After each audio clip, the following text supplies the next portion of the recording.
There's a disturbing point in some narcissistic relationships where the behavior becomes so cold, so calculated, and so completely disconnected from ordinary empathy that you start asking a question you never expected yourself to ask. How can someone become this cruel and still look completely normal from the outside? You may watch someone lie without hesitation, destroy something they once claimed to love, manipulate people against each other, and then walk away as though none of it happened. And eventually, the behavior can feel so extreme that ordinary explanations no longer seem sufficient. You start wondering whether something darker has taken over. Today, we're going to examine 3 terrifying signs that can make a narcissist appear as though they've given themselves to something evil. Not because we're talking about literal supernatural possession, but because certain patterns of behavior can become so destructive, so deliberate, and so disconnected from conscience that they resemble what people traditionally describe as evil. And the first sign is perhaps the most revealing of all. They begin treating another person's suffering as a source of power rather than a consequence they need to stop. This distinction matters enormously. A psychologically healthy person can become angry, they can become selfish, they can make terrible mistakes. But when they realize they've genuinely hurt someone, something inside them usually responds. They feel discomfort, they experience guilt, they recognize the consequences. Even if they don't immediately know how to repair the damage, the suffering of another person creates some internal resistance. A severely narcissistic person can respond very differently. Instead of seeing your pain as evidence that something needs to change, they may begin interpreting your pain as proof that they still have influence over you. You cry, they know they can still affect you. You become anxious, they know the tactic worked. You desperately seek reassurance. They realize they still control the emotional temperature of the relationship.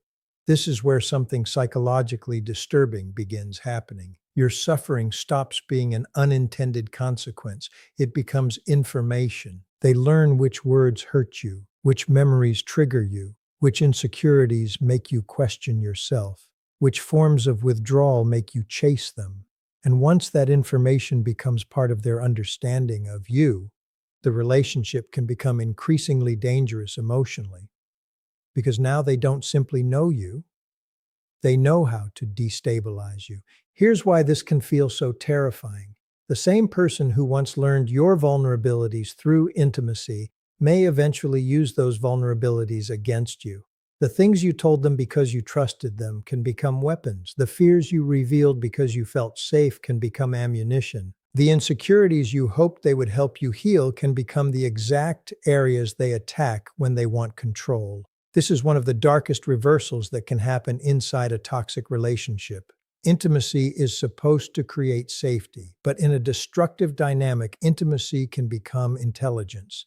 They learn what matters to you. Then they learn how to threaten it. They learn what you're afraid of losing. Then they create uncertainty around it. They learn what makes you feel loved. Then they withdraw it at precisely the moment you become most dependent on receiving it. And this is where the phrase, given themselves to evil, can feel psychologically understandable. Not because a supernatural force has taken control of them, but because they appear to have repeatedly chosen destructive behavior over conscience, even after seeing exactly what that behavior does to another person.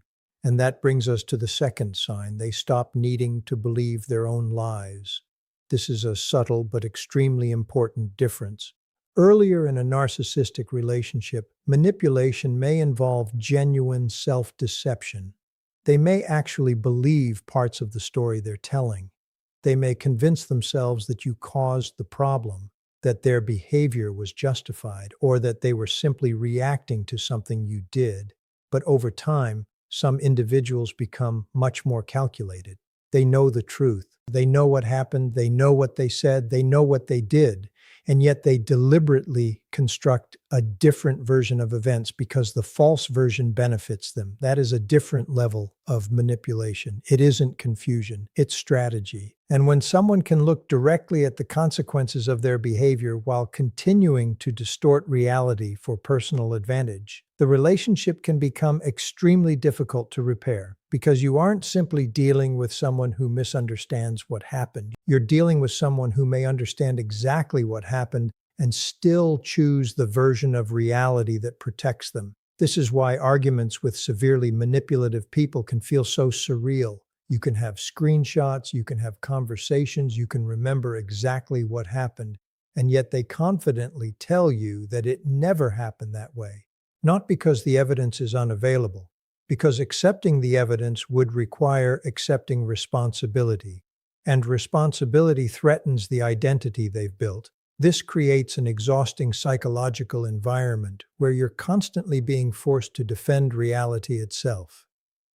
You begin asking yourself questions you never used to ask. Did I imagine that? Maybe I misunderstood. Maybe I'm remembering it incorrectly. Maybe I'm being too sensitive.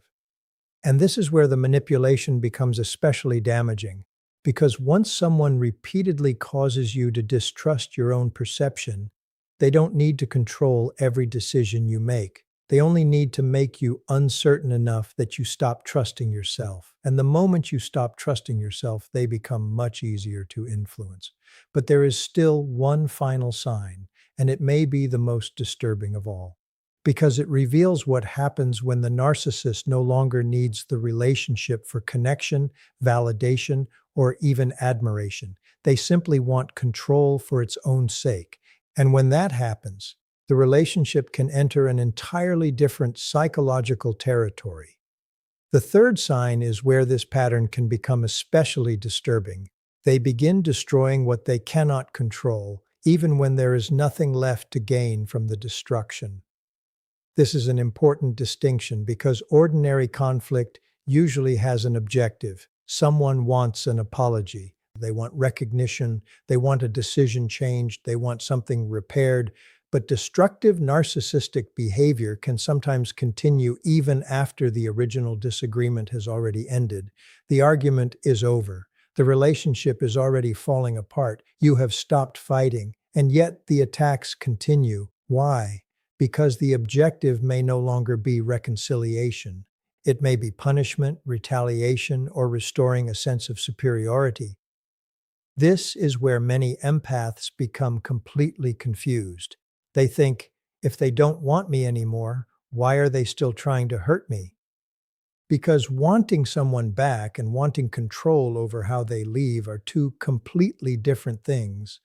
A narcissist may not genuinely want the relationship restored, but they may still struggle intensely with the idea that you can walk away independently. Your departure creates a reality they cannot dictate. You decided, you ended the conversation, you stopped responding, you rebuilt your life. And suddenly their ability to determine the emotional outcome has disappeared. For someone heavily dependent on control, that loss can feel intolerable, so they may attempt to damage your reputation. They may tell mutual friends a distorted version of what happened.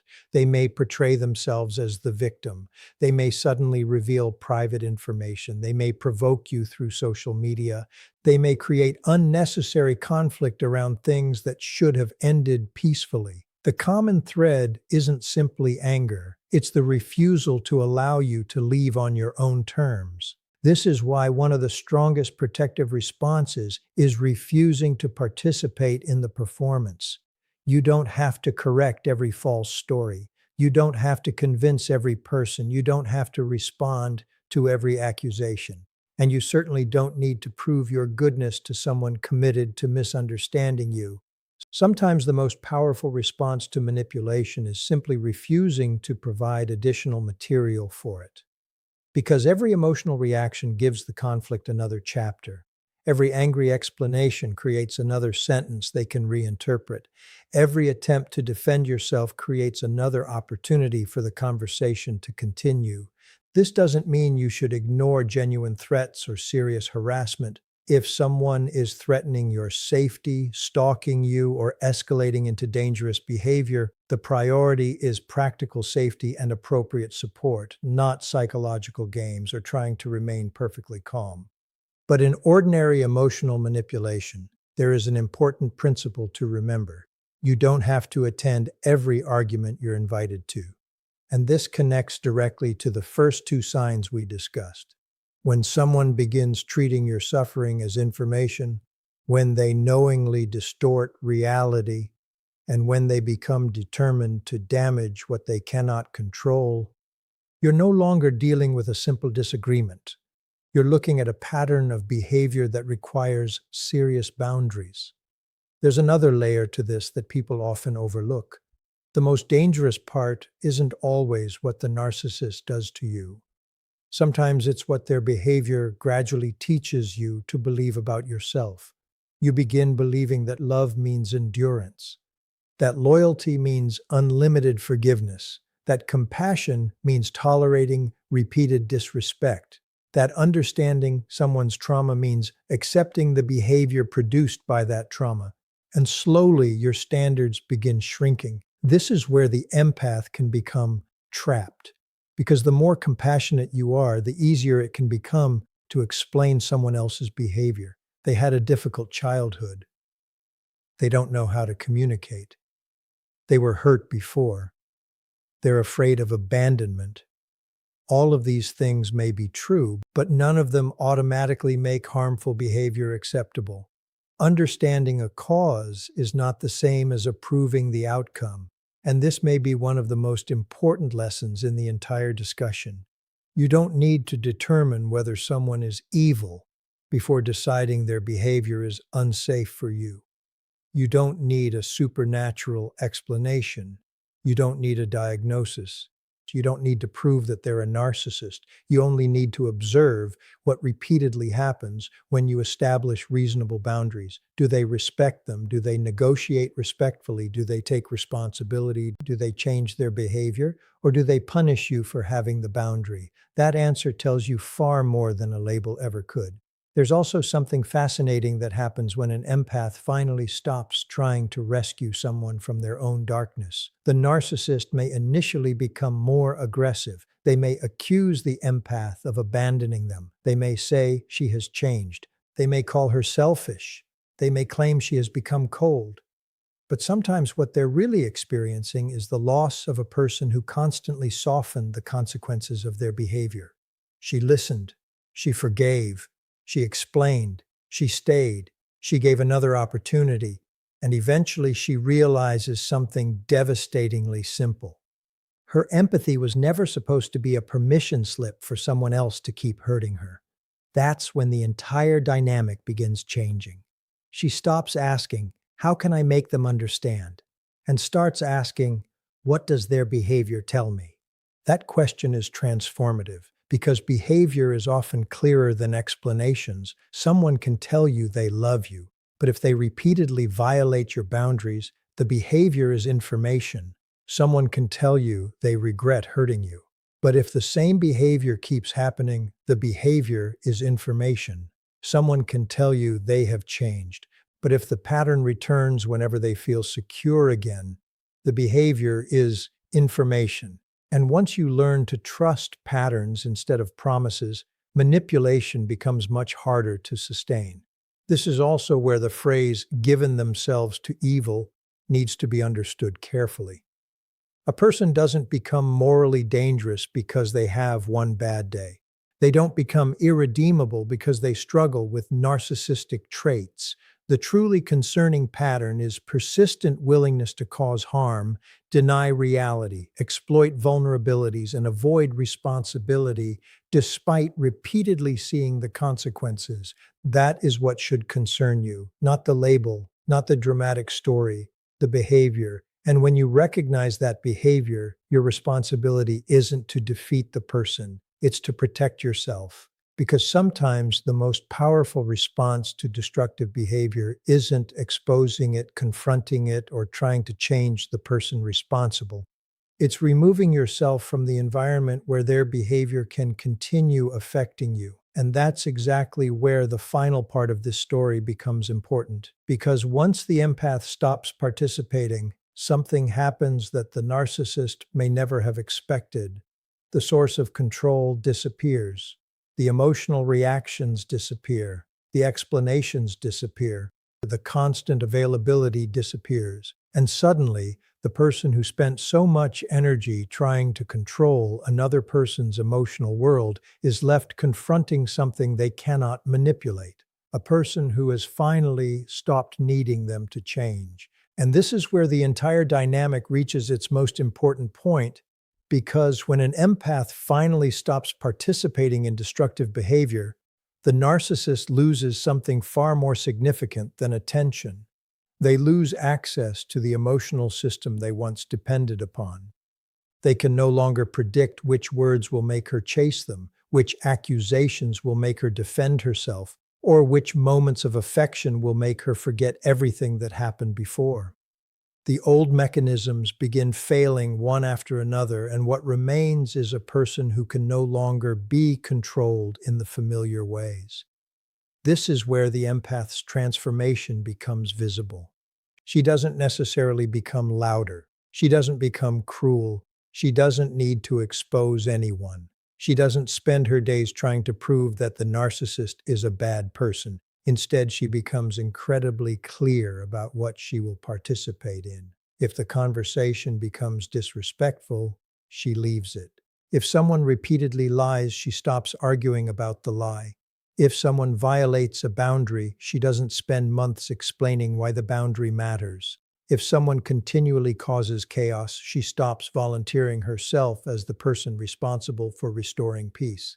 This can be profoundly unsettling to someone who became accustomed to having unlimited emotional access. Because control doesn't always look like commands. Sometimes control looks like knowing exactly how someone will react, knowing they'll answer the phone, knowing they'll explain, knowing they'll forgive, knowing they'll come back, knowing they'll eventually become uncomfortable enough with silence that they'll reopen the conversation themselves. When those expectations disappear, the entire psychological structure changes, and this is why the final sign can be described as one of the most disturbing patterns. The narcissist becomes increasingly unable to tolerate the fact that another person has become psychologically independent of them. They may not say it directly. Instead, you may see attempts to reestablish relevance, a sudden message after months of silence, a nostalgic reference to the past, a random question that doesn't actually require an answer, a mutual friend suddenly mentioning them, a carefully timed appearance online, a message designed to make you wonder whether they are thinking about you. The objective may not always be reconciliation. Sometimes it is simply checking whether the door is still open. And this is where the healed empath responds differently. She doesn't automatically interpret contact as destiny. She doesn't assume a message means transformation. She doesn't confuse curiosity with commitment. She watches what happens after the first contact. Does the person accept boundaries? Do they acknowledge specific harm? Do they take responsibility without immediately defending themselves? Do they demonstrate consistent behavioral change? Or do they simply become frustrated when they realize they no longer have the same influence? That distinction can tell you almost everything you need to know, because real change doesn't become visible during one emotional conversation. It becomes visible over time. And this is something narcissistic patterns often struggle against. Words are immediate. Change is slow. A promise can be made in 30 seconds. Trust can take months or years to rebuild. A dramatic apology can happen tonight. Consistent accountability has to survive tomorrow, next week, and the next difficult situation. That is why the empath eventually learns to stop being impressed by intensity. She becomes interested in consistency. She stops asking, how emotional are they right now? And starts asking, how do they behave when they don't get what they want? That question is incredibly revealing. Anyone can be loving when everything is going their way. Anyone can apologize when they fear losing access. Anyone can promise change during a crisis. Character becomes visible when the person is disappointed, when they're told no, when they are criticized, when they don't receive admiration, when someone establishes a boundary, when they have the opportunity to manipulate and choose not to. Those moments reveal far more than romantic declarations ever could. And this is where the empath's greatest protection becomes her own discernment. She no longer needs to determine whether someone is secretly evil. She doesn't need to diagnose their soul. She doesn't need to understand every psychological mechanism operating inside them. She simply needs to recognize what their behavior produces. Do you feel consistently safe? Can you disagree without punishment? Can you say no without retaliation? Can you maintain your identity inside the relationship? Can you express your feelings without being mocked or weaponized? Can the other person admit when they're wrong? Can they respect your independence? If the answer repeatedly becomes no, that is enough information. You don't need a more dramatic explanation. This is also why the concept of evil can sometimes distract people from the practical issue. Whether someone is evil is a philosophical question. Whether someone's behavior is harmful is an observable one. And your safety should be based on what you can observe. The person doesn't have to be a monster for you to leave. They don't have to be completely devoid of emotion. They don't have to be diagnosed with anything. You are allowed to leave a relationship simply because the pattern is damaging you. That realization can be incredibly liberating for an empath, because empaths often feel they need a final justification before walking away. They want certainty. They want proof. They want the other person to admit what they did. They want someone else to confirm that their decision is reasonable. But eventually they understand something important. Your suffering doesn't need another person's permission to count. Your boundary doesn't need another person's agreement to be valid. And your decision to leave doesn't require the other person to understand why. That is when the narcissist's influence begins collapsing. Not because you've defeated them, because you've stopped giving them responsibility for your emotional direction. And perhaps that is the real meaning behind the frightening title. The terrifying thing isn't that someone has literally given themselves to evil. The terrifying thing is what happens when a person repeatedly chooses manipulation over honesty, control over respect, exploitation over empathy, and self-protection over accountability. At some point, the label becomes less important than the pattern, and your response becomes much simpler. Don't try to save them. Don't try to punish them. Don't try to prove that you are stronger. Protect yourself. Step back. Create distance where necessary. Keep your boundaries clear. And if the situation involves threats, stalking, harassment, or physical danger, treat it as a real safety issue and seek appropriate help rather than trying to manage the person psychologically. Because the strongest empath isn't the one who can destroy a narcissist. It's the one who eventually realizes she doesn't have to. She doesn't have to expose every lie. She doesn't have to win every argument. She doesn't have to make them regret losing her. She doesn't have to convince them that they were wrong. She simply has to stop allowing destructive behavior to have unlimited access to her life. And once she does that, something changes that no manipulation can easily reverse. She becomes harder to confuse, harder to guilt, harder to provoke, harder to pull back into the same cycle, not because she lost her empathy, because she finally learned how to use it without abandoning herself. And perhaps that's the deepest lesson hidden inside this entire conversation. The real danger isn't whether someone is literally evil. The real danger is when you keep giving access to someone whose repeated behavior demonstrates that they are willing to harm you without taking responsibility for the consequences. The answer isn't revenge. It's awareness, it's boundaries, it's distance when distance becomes necessary, and eventually it's peace.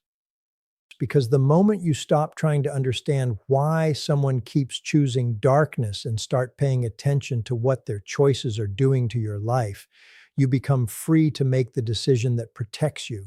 And that is the point where their behavior may remain destructive, but it no longer controls you.